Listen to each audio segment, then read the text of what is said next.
ever get that feeling, like everything just clicks and you feel completely in sync with yourself, like every piece just fits. Yeah. That's kind of the core of what we're exploring today. Okay. It's Carl Jung's concept of the self. I like it. Now, you've probably heard of Jung, Yeah. maybe familiar with some of his ideas. Sure. But today, we're going to go deeper. Okay. We're going to unpack how this idea of the self can actually guide you on your own journey toward wholeness. Sounds good. So what do you say? Ready to dive in? Absolutely. Let's do it. All right. So Jung believed that the self, it isn't just about our everyday personality. Yep. It's the totality of our conscious and unconscious. Yeah. It's like a seed. Oh, I like that. With all the potential of who we are Mm-hmm. and the core that holds it all together. That's a great analogy. Thanks. So to really get into this, Yeah.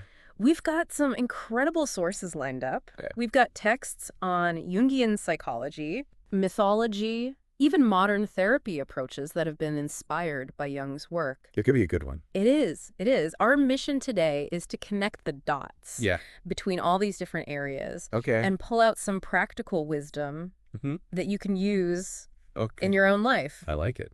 All right. So to kick things off, maybe you can give us like the Jung 101 on the self. Yeah. So Jung went beyond that traditional view of self and argued that it includes the light and shadow aspects Interesting. of our being. And this journey of integrating all the pieces, even the ones we hide. That's what he called individuation. Individuation. Exactly. And it's not a destination, but a lifelong process of becoming more complete. I love that. Yeah. It's a process. It's not something you just arrive at. Right. Exactly. This reminds me of that quote from Jung. Oh, yeah. Where he said, the self is like a circle. It's the center and the whole circumference. It's just a good one. Yeah, it's a great visual, right? Yeah. But how do we begin this process of individuation? Yeah, good question. Where do we even start? Well, Jung outlines a path, and it starts with recognizing our persona. The persona. Yeah, the masks we wear. Oh, I see. For the world, the image we project to others. Okay. Often based on, societal expectations. Right. Or the roles we play. Makes total sense. Yeah. We all have these different personas. Absolutely. That we kind of put on in different contexts. Depending on who we're with, where we are. Exactly. Yeah. So what's the next step? All right. So after the persona, it gets interesting. Okay, here we go. We have to confront what Jung called the shadow. The shadow. Ooh. Yeah, and these are the parts of ourselves that we've repressed. The unacceptable parts. The stuff we don't like. Yeah, the unworthy parts. It could be negative traits. Yeah. Okay. But it could also be hidden talents. Oh, that's interesting. Desires that we've pushed down. Okay. For various reasons. So it's that part of us that we try to keep hidden. Yes. Even from ourselves sometimes. Even from ourselves. It's in the shadow. It's like, that deep, dark corner. Right, exactly. Seems like confronting that could be pretty challenging. It can be, but Jung saw the shadow as an essential part of us. Okay. He believed these parts don't just disappear. Right. They can manifest in unhealthy ways. Oh, interesting. If we don't acknowledge and integrate them. So like someone who's really rigid and controlled on the surface could actually be repressing a deep need for creativity or spontaneity. Absolutely. And ignoring that part could lead to all sorts of inner turmoil. Inner conflict, exactly. Yeah, exactly. And speaking of hidden parts and inner conflict, ooh, okay. That's where Jung's ideas about dreams come in. Dreams. Yeah, he believed that dreams offer a direct line to our unconscious, filled with symbols that can guide us toward wholeness. I've always been fascinated by dreams. Yeah, me too. They can be so strange and vivid. Absolutely. But also feel like they hold some deeper meaning. Yeah. So how did Jung actually use them? Yeah, so he saw them as a way for the unconscious to talk to the conscious mind. Okay. And there's one fascinating case study. Okay. He had a patient who kept dreaming of a house. A house? Yeah, with hidden rooms. Okay. And each room represented a different... An unexplored part of her personality. So the house was like a metaphor for her own psyche? Exactly, a great metaphor. So what happened when she started exploring these rooms in therapy? Well, it led to some major breakthroughs. Really? As she understood the symbolism of each room and the feelings, she started to integrate those hidden parts. Okay. There was one room filled with musical instruments. Okay. And it symbolized her repressed passion for music. Wow. And as she embraced that, she found a new sense of purpose. That's amazing. Right. It's like those dreams were giving her clues about what needed to be integrated. Exactly, like a secret language. Yeah, exactly, from our unconscious. Right. And this whole idea of wholeness, bringing all the parts together, it's not just a psychology concept. Yeah. Jung saw it reflected in spirituality and mythology, too. Absolutely, so many traditions. Like what? Give me an example. Well, take the mandala. Okay, the mandala. Yeah. I've definitely seen that symbol before. Yeah, it's everywhere. How does that connect to the self? Well, Jung saw it as a symbol of unity and wholeness. It's this universal archetype that appears in different cultures. Wow. Like Hinduism, Buddhism, even ancient Celtic art. That's incredible. Yeah, and the mandala represents that core self at the center and all the aspects integrated around it. Perfectly balanced. In perfect harmony. I love that. Yeah. It's like the mandala visually captures that sense of integration and completeness. It really does. That Jung was talking about. It speaks to something deep within us. Absolutely. No matter what our background is. Yeah, I think so. Okay, so we've talked about the persona. We've talked about the shadow. But you mentioned that there's another step before we even start exploring the shadow. Yes, before we even go there. What is it? All right, so Jung said before we face our shadow, we need to integrate what he called the anima-animus. The anima-animus. Now, these terms might sound a bit complex. A little bit, yeah. But it's essentially about balancing the masculine and feminine energies. Within us. Yes. I have a feeling this is where things get really deep. Oh, yeah. This is where it gets good. So break it down for me. Okay. What do anima and animus represent? All right. So the anima represents the feminine within a man. And the animus represents the masculine within a woman. I see. And Jung believed that every individual possesses both of these energies. And integrating them is key for psychological wholeness. So it's not about conforming to traditional gender roles. Not at all. It's about acknowledging, embracing the full spectrum of masculine and feminine. Yes. That exists within each of us. Within each of us. It's a beautiful thing. This is fascinating. Yeah, and it's often a challenging process. How so? Because it requires us to confront societal expectations. Right. And explore how we might be suppressing these energies. Well, we're peeling back layers of conditioning. Yes. Rediscovering parts of ourselves. Exactly. That we've maybe unknowingly pushed aside. Unknowingly. Yeah. Wow. And by integrating these archetypal energies, we create a more balanced, harmonious inner world. The more harmonious inner world. Exactly. Well, then we can approach our shadow. Yeah. With more understanding. With more understanding and compassion. Oh, that's powerful. Yeah. So it's like a prerequisite.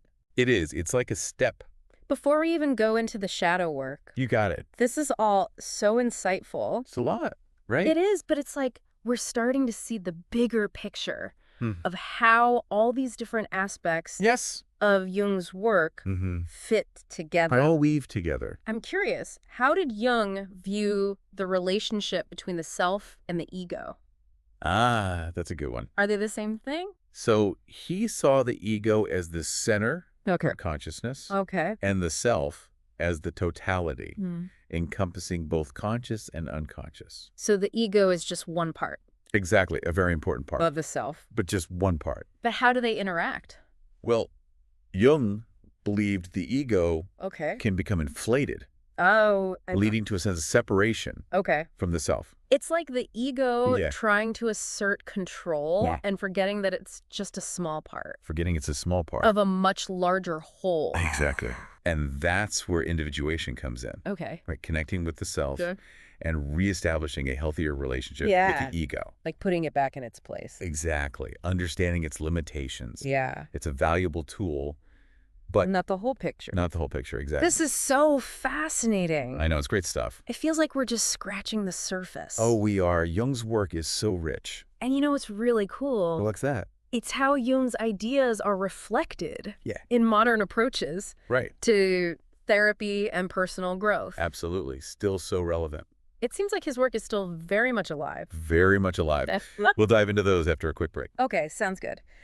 Okay, so we've been talking about all these core Jungian concepts, the self, the shadow, the animus. It's a lot. It is fascinating stuff. It is. But I'm curious how these ideas are showing up in the world today. Yeah. You mentioned some modern examples before. Right, absolutely. So let's start with therapy. Okay.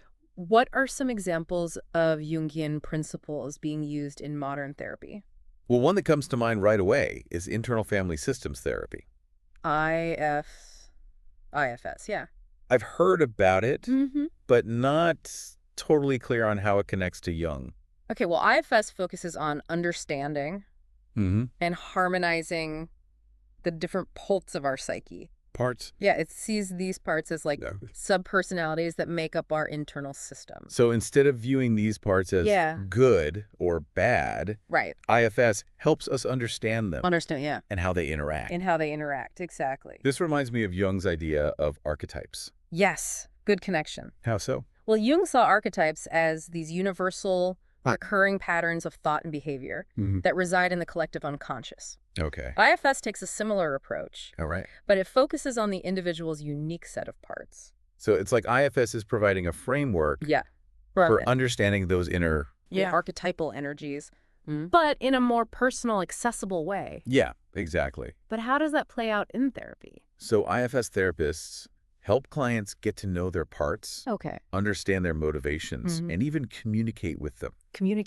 Yeah, the goal is to create a harmonious relationship between these different parts. It's interesting. Instead of trying to suppress or eliminate them. So instead of trying to silence that inner critic, right, exactly. You learn to understand it. What it's trying to protect you from. Yeah. Integrate it, yeah. Rather than fighting it. Yes, exactly. And that aligns with Jung's emphasis on integrating the shadow. Absolutely. IFS helps us recognize those shadow parts. Not as enemies, but as aspects of ourselves. That need compassion. And understanding. This is making me think about how often we try to push away uncomfortable emotions or thoughts. Maybe instead of resisting them, we could try to understand what those parts are trying to tell us. I love that. That's a great insight. It's like, what's the message here? Yeah, exactly. What am I supposed to be learning from this? And IFS gives us a framework for doing that. Right. You know, understanding our parts. We can begin to heal those inner conflicts. And move towards a more integrated sense of self. This is fascinating. Yeah. It really shows how Jung's ideas are still influencing the way we approach therapy and personal growth. Still influencing us today. What other modern examples can you think of? Well, there's a lot of talk these days about mindfulness and meditation. Right. And these practices resonate strongly with Jungian principles. Really? I haven't made that connection before. Yeah. But now that you mention it, I can see it. So how would you explain the link? Okay, so Jung emphasized introspection and becoming aware of our unconscious patterns. And mindfulness practices encourage us to pay attention to the present moment. Right. Noticing our thoughts, feelings, sensations. Without judgment. Without judgment, just observing. So it's like mindfulness helps us develop a more conscious relationship with our inner world. Yes, exactly. Which is exactly what Jung was advocating for. That's it. It's giving us the tools to start peeling back those layers, connecting with our true self. That's the goal. And you know, this makes me think about another area where Jung's ideas seem relevant. Oh, yeah. Dream work. Dream work, absolutely. We talked earlier about how he saw dreams as a direct line to the unconscious. A direct line, yes. And there have been some studies on dreams that support his observation. Interesting, like who? Rosalind Cartwright. Ah, yes. Often called the Queen of Dreams. The Queen of Dreams, I like it. Her research explored the connection between dreams and emotional processing, and she challenged the idea that dreams are just random neural firing. Exactly. There's meaning there. She found that dreams actually help us process emotions and work through unresolved issues. Wow. So her research provided scientific validation for what Jung observed clinically. That's so interesting. So his intuition about the importance of dreams is now being backed up by modern research. It's amazing, isn't it? It makes me think about how often we just dismiss our dreams Oh, thanks. as weird or nonsensical. Right. Just brush them off. But maybe we should be paying more attention You think so? to these nighttime narratives. They're giving us information. They are. Jung believed paying attention to our dreams is one of the most powerful ways to connect with the unconscious and embark on that path of individuation. I'm starting to see Jung's fingerprints everywhere. I know, right? From therapy to mindfulness to dream research. It's all connected. His ideas are woven into the fabric of modern thought. Yeah. About the self. It's a testament to his work.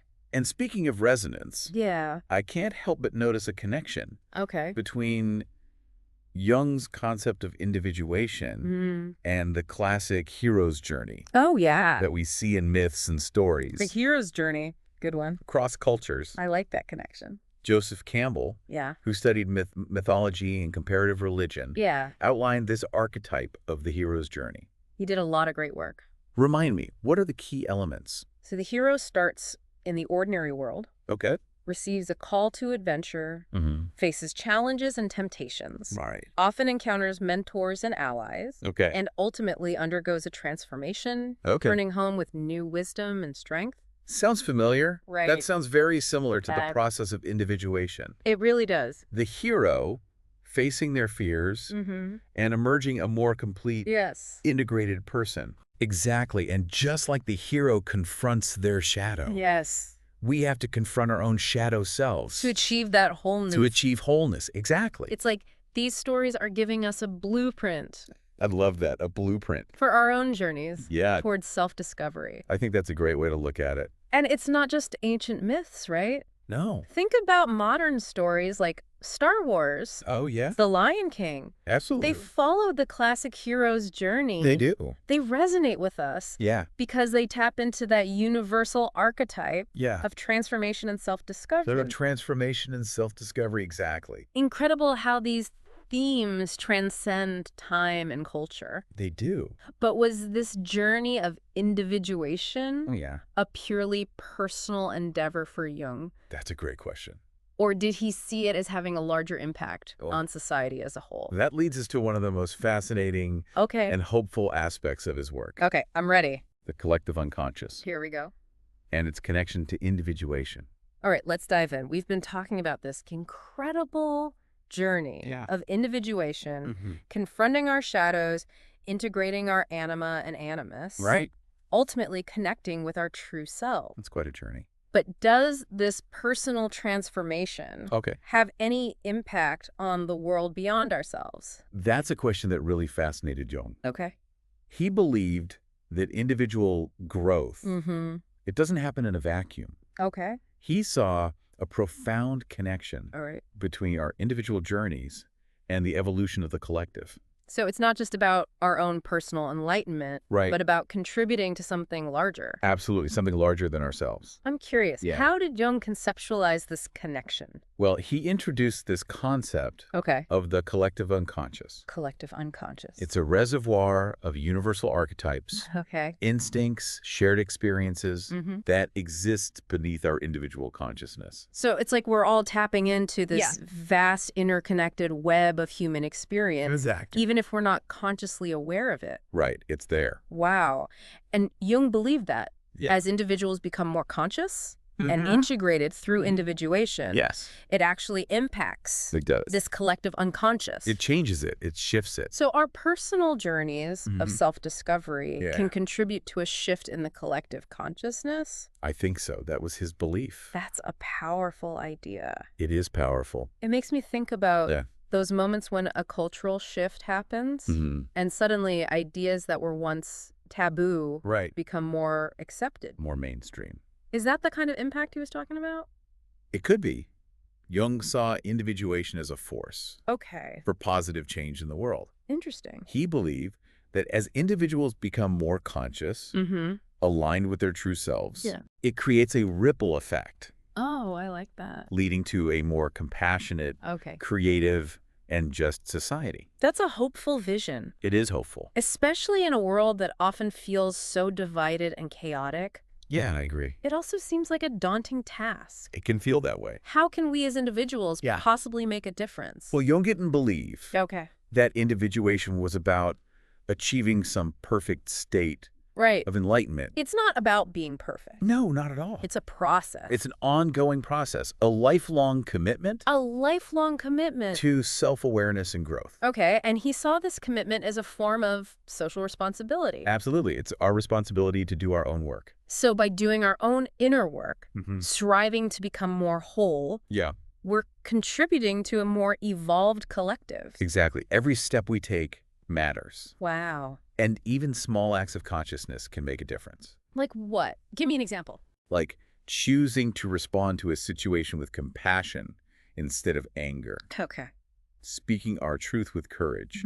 Creating something beautiful that expresses our unique perspective. I see. We're adding to that collective shift. Yes. Toward greater awareness. Exactly. That's really inspiring. It is. It's powerful. It makes me feel like my journey isn't just about me. That's not just about you. It's about contributing to something much larger. Yes, we're all paid. That sense of interconnectedness is at the heart of Jung's vision. Absolutely. He believed we're all part of a greater whole. And our journeys are ultimately intertwined. Beautifully intertwined. This has been such an incredible deep dive. It has. We've covered so much. From the personal journey of individuation to the profound impact it can have on the collective. It's been a privilege to share this exploration. As we wrap up, we want to leave you with something to reflect on. Okay. Remember Jung's idea that integrating our shadow is key. To wholeness, So what aspect of yourself have you been pushing away? It's a good question. What would happen if you embraced it? And remember, it's not about condoning negative behavior. Right. It's about bringing awareness to those hidden parts. So we can integrate them. And live more authentically. If this deep dive has resonated with you, explore more of Jung's work. There's so much out there. Or try out techniques like dream journaling or mindfulness. Great tools. These can be powerful for connecting with your true self. Absolutely. Embarking on your own journey toward wholeness. You got this. And remember, you're not alone on this journey. We're all in this together. We're all connected. Every step we take toward greater self-awareness contributes to a more conscious and compassionate world. That's the goal. Until next time, keep exploring. Keep questioning. Keep connecting with your true self. Your true self. We'll see you on our next deep dive. Sounds good.